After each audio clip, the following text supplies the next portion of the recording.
Hi, good afternoon, folks. In this video, we're going to look at Rasmus Dahlin's 3-year deal and the effect it has on the cap hit. Coming up. A bit of an overpayment, I get it. We're paying for potential as well, which is in a way kind of fair when you look at his first 2 years. Last year kind of sucked, but they looked at the 3 years, kind of a fair deal.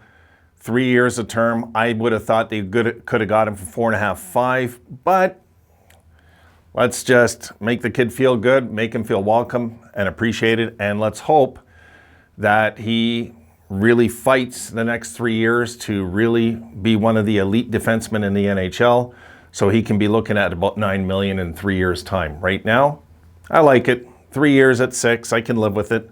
He's the one guy I told you we could live with it if he gets a little overpaid because the potential's there, you know, and I think under Granato he's going to thrive. So let's take a look at this and talk about it. All right. So Dahlin, here it is, 3 years at $6 million. And the key, I think, for us, okay, the fans that maybe are a little ticked, it's a little overpayment. Remember, he's still RFA, okay? He's still RFA, so we still have his rights no matter what at the end of this contract. The current cap hit, let me get on this side.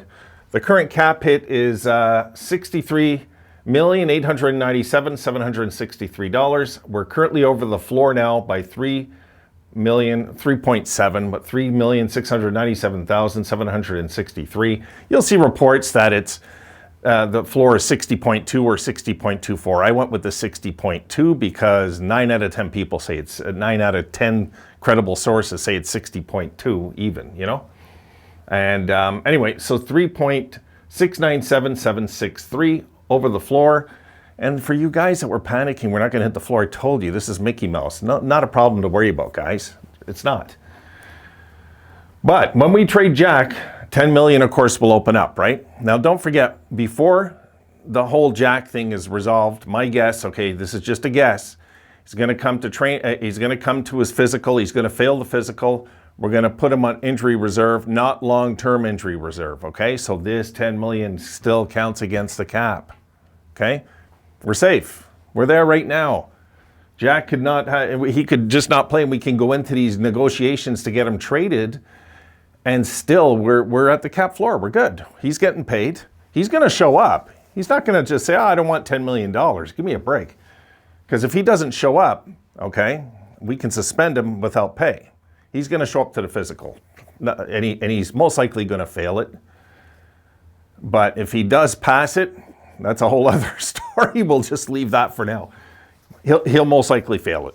90%, 95% chance he's failing the physical. So Jack will come, 10 million will open up once we get, when we trade Jack, not when he comes, when we trade Jack, 10 million will open up. So what happens there? Very simple.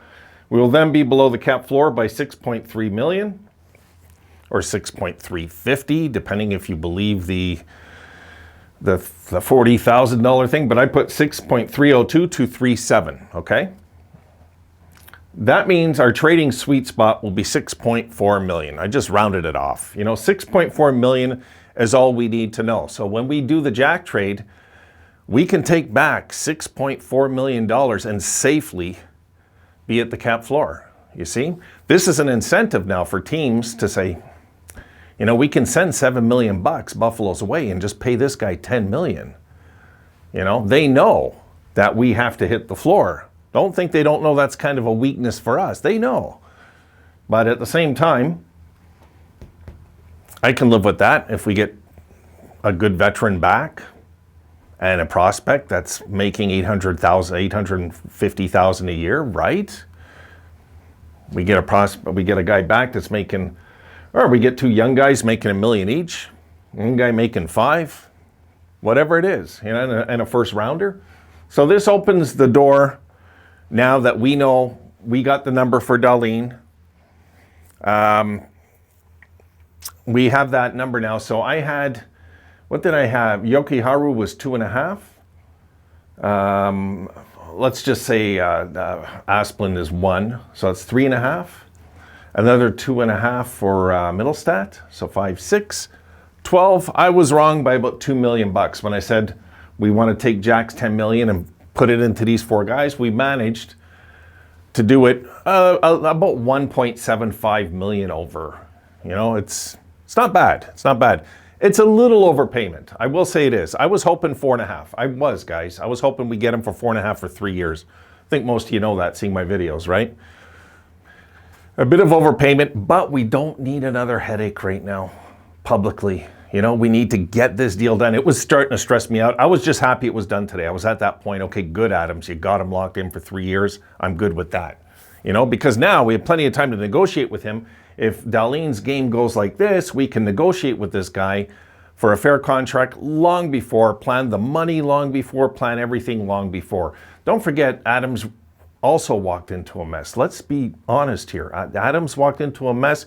Granato walked into, all of it was a mess when they came in, right? Botts was not a genius when it come to the cap like he was supposed to be. Not at all.